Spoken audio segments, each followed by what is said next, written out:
வணக்கம் children, this is Malathi. இன்னைக்கு exercise 1.4 பார்க்க போறோம். அதுக்கு முன்னாடி நம்ம சேனலை சப்ஸ்கிரைப் பண்ணுங்க. எக்ஸசைஸ் 1.4ல third sum. A is PQRS னு ஒரு செட், B is MNQST னு இன்னொரு set and C is MNPQS அப்படினு மூணு செட்ஸ் கொடுத்துட்டு பாருங்க, கணங்களின் சேர்ப்புக்கான சேர்ப்பு பண்பு, அதாவது சேர்ப்புக்கான அப்படின்னா யூனியன், சேர்ப்பு பண்பு அப்படின்னா மூணு செட்ஸை வச்சு நமக்கு இங்க மூணும் கொடுத்துருக்கனால அதுவுமே ஒரு க்ளூ தான். அப்போ என்ன கண்டுபிடிக்கணும் அப்படின்னா A union B union C equal to A union B union C கண்டுபிடிக்கணும். இதை வந்து நம்ம ரஃப் ஏரியாவில் யோசிச்சு வச்சிட்டோம். அதாவது வெரிஃபை தி அசோசியேட்டிவ் ப்ராப்பர்ட்டினா மூணு செட்டு. எதுக்கு? யூனியனுக்கா இன்டர்செக்ஷனுக்கான டவுட் வருமா? யூனியனுக்கு. ஓகே, அப்ப இதுதான் கன்ஃபார்ம் ஆயிடுச்சு. நம்ம எடுத்துக்கிறோம். ஃபர்ஸ்ட் LHS என்ன ப்ரூஃப் பண்ணணும் நம்ம தெரிஞ்சிச்சுங்களா? ரஃப் ஏரியாவில் இருக்கா என்ன?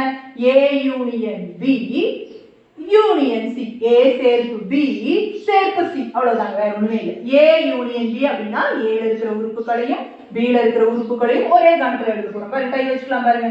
P, Q, R, S. இந்த ஆல்பபெட்ஸ்ங்கிறதுனால அரேஞ்ச் பண்ணி எழுதணும்னு அவசியம் இல்லை. ஃபர்ஸ்ட் A இருக்கிறத எழுதிட்டோம், அதுக்கப்புறம் M எழுதிக்கலாம், N எழுதிக்கலாம், Q ஆல்ரெடி எழுதிட்டோம் எழுத வேண்டாம், S ஆல்ரெடி எழுதிட்டோம் எழுத வேண்டாம், ஸோ T மட்டும் எழுதணும். இப்போ P union A union B கண்டுபிடிச்சாச்சு. இப்போ இது மொத்தம் கண்டுபிடிக்கணுமா? A union B union C. அப்ப என்ன பண்ணணும்? இதை ஒரு செட்டா வச்சுக்கிட்டு இது கூட C யை சேர்த்து வைக்கணும். சேர்த்துலாங்களா? பாருங்க, இதை ஃபர்ஸ்ட் எழுதிக்கலாம் பாருங்க. PQRS MNT எழுதிட்டோமா? இனி அங்க போவோம் பாருங்க. C க்கு M எழுதிட்டோம் ஆல்ரெடி, N எழுதிட்டோம், P எழுதிட்டோம், Q எழுதிட்டோம், S எழுதிட்டோம். எல்லாமே ஒரு வாட்டி இருக்கு, அதனால மறுபடியும் எழுதக்கூடாது. இதை 1ன்னு வச்சுக்குவோம். ஏன்னா லெஃப்ட் ஹேண்ட் சைடு முடிஞ்சிச்சு பாருங்க, அதனால. இனி ரைட் ஹேண்ட் சைடுக்கு போவோம். என்ன ரைட் ஹேண்ட் சைடு?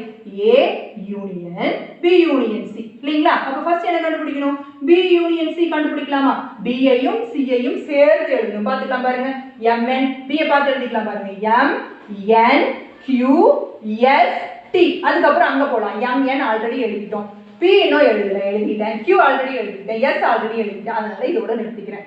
சோ நம்ம இது ரெண்டா இல்ல இன்னும் முடியல பாருங்க. பாருங்க, B யூனியன் C மட்டும் தான் கண்டுபிடிச்சிருக்கோம். இப்போ இது கூட A union B union C அப்படின்னு எழுதிட்டோம். அப்ப ஏவையும் இதையும் சேர்த்து வைக்கணும். வாங்க A கிட்ட போலாம். என்ன இருக்கு ஏல?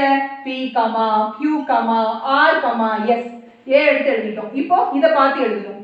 அப்புறம் M, N, Q முதல்ல எழுதிட்டோம் எழுதக்கூடாது, S முதல்ல எழுதிட்டோம் எழுதக்கூடாது, அப்புறம் T மட்டும் எழுதியாச்சு. P முதல்ல எழுதிக்கோனால எழுதக்கூடாது. பாருங்க, இந்த ரெண்டு ஆன்சரும் செக் பண்ணுங்க. கண்டிப்பா அது ரெண்டும் சமமா தான் வரும். அப்படி வரலன்னா நாம தான் எங்கேயோ தப்பு பண்ணோம்னு புரிஞ்சுக்கிட்டு அலர்ட் ஆயிடுங்க, செக் பண்ணி கரெக்ட் பண்ணிடுங்க. சோ 1 equal to 2 என்ன? சரி பார்க்கப்பட்டது.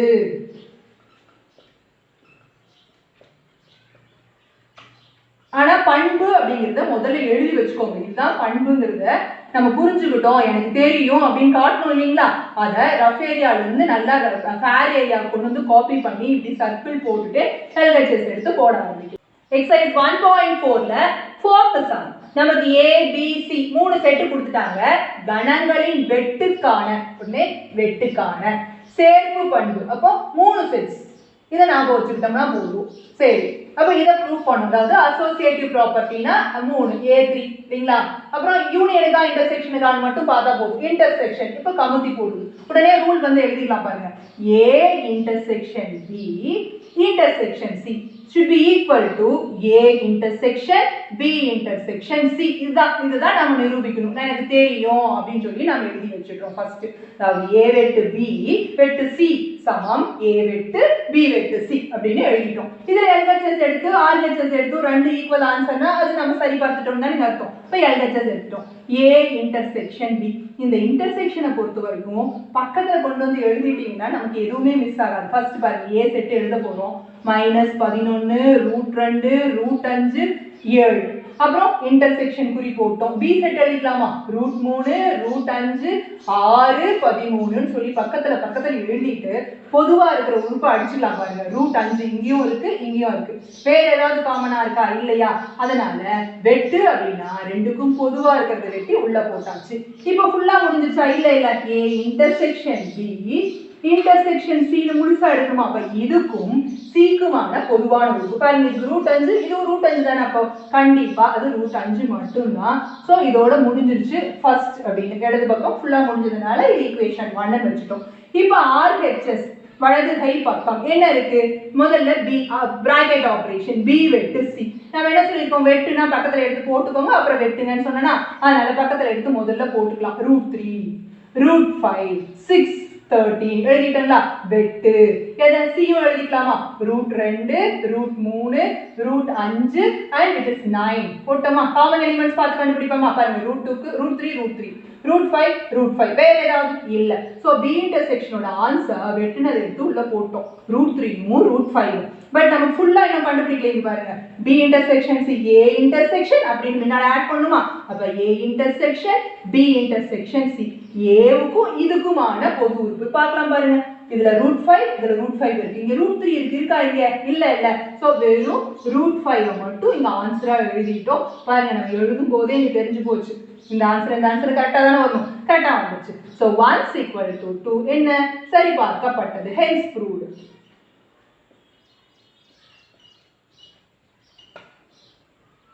fifth sum A = x such that x சமம் 2 இன் அடுக்கு n n belongs to w மற்றும் n less than 4 அதே மாதிரி B = x என்றவாறு x சமம் 2 பெருக்கல் n n belongs to n capital N அதாவது இயல் எண்கள் n less than or equal to 4 C பத்தி கொடுத்திருக்காங்க எனின் கணங்களின் வெட்டுக்கான சேர்ப்பு பண்பினை சரிபார்க்க associative property for intersection of sets associative property னா மூணு செட் அப்புறம் வெட்டுக்கான சொல்லிருக்காங்க இன்டர்செக்ஷன் அப்படி இருக்காங்க அப்போ இப்படி சோ A நம்ம உடனே இங்க முடிவு பண்ணிக்கிறோம் A intersection B intersection C சமம் A intersection B intersection C தான் ப்ரூவ் பண்ணனும் அப்படி நமக்கு போன செட்ல அவங்க என்ன கொடுத்திருந்தாங்க அப்படினா பட்டியல் முறையில கொடுத்திருந்தாங்க ரோஸ்டர் ஃபார்ம்ல இருந்துச்சு so it was easy for us to solve it but இங்க பாத்தீங்களா கண கட்டமைப்பு முறையில கொடுத்திருக்காங்களா அப்ப அந்த எலிமெண்ட்ஸ் கண்டுபிடிக்கும் போது ரொம்ப கேர்ஃபுல்லா கண்டுபிடிச்சோம்னா மீதி as usual போட்டுக்கலாம் ஃபர்ஸ்ட் A இத வந்து நம்ம தமிழ்ல படிச்சா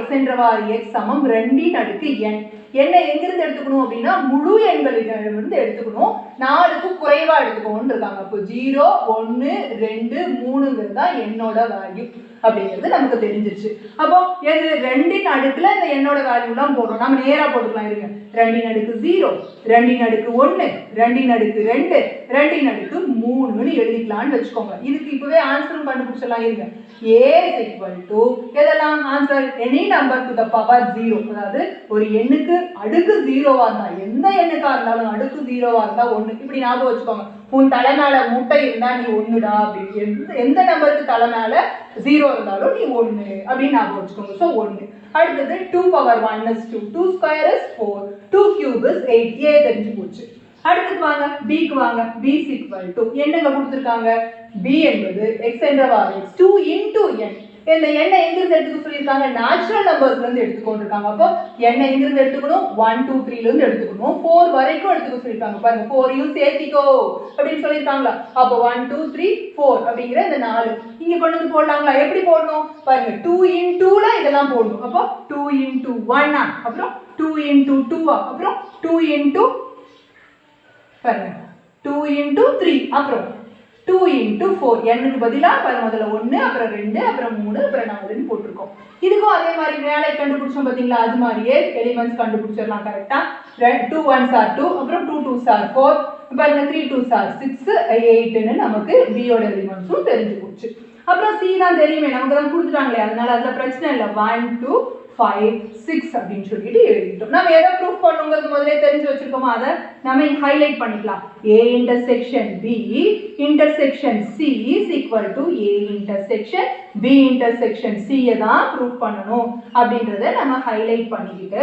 ஃபர்ஸ்ட் LHS எடுத்துக்கலாம் LHSல முதல்ல A intersection B எடுத்துக்கலாங்களா A க்கும் B க்கும் பொதுவானது பாருங்க இப்படியே கை வச்சு போட்டுக்கலாங்க பாருங்க ஒன்னு இல்ல ரெண்டு இன்டர்செக்ஷன் இல்லையா அப்ப ரெண்டுக்கும் பொதுவா இருக்கணுமா அப்போ 2 4 8 சோ 2 4 8 அப்படினு கிடைச்சிருச்சு இப்போ இந்த A இன்டர்செக்ஷன் B கூட இன்டர்செக்ஷன் C அதாவது என்னன்னா இதையும் C யையும் மட்டும் பாருங்கன்னு அர்த்தம் பாருங்க இது ரெண்டையும் பாத்துக்கலாமா இது ரெண்டுக்கும் பொதுவா உள்ளத மட்டும் எழுதிக்கணும்னு அர்த்தம் பாருங்க 2 இருக்கு ரெண்டுலயும் 4 இல்ல 8 இல்ல சோ வெறும் 2 மட்டும் தான் இதுக்கும் அதுக்குமான பொதுவான எலிமெண்ட்ஸ் அதனால 1 LHS முடிச்சுக்கிட்டோம் இப்போ RHS எடுத்துக்கிறோம். RHSனா என்னங்க? இது இல்லையா? இதுல ஃபர்ஸ்ட் பிராக்கெட் ஆபரேஷன் என்னது?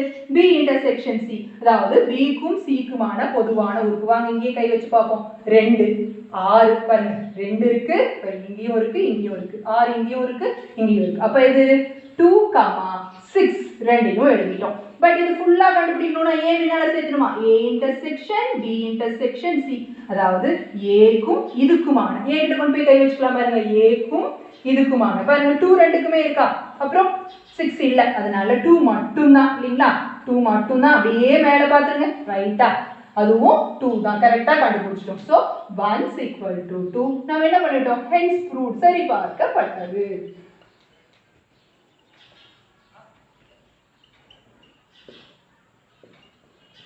அவ்வளவுதாங்க.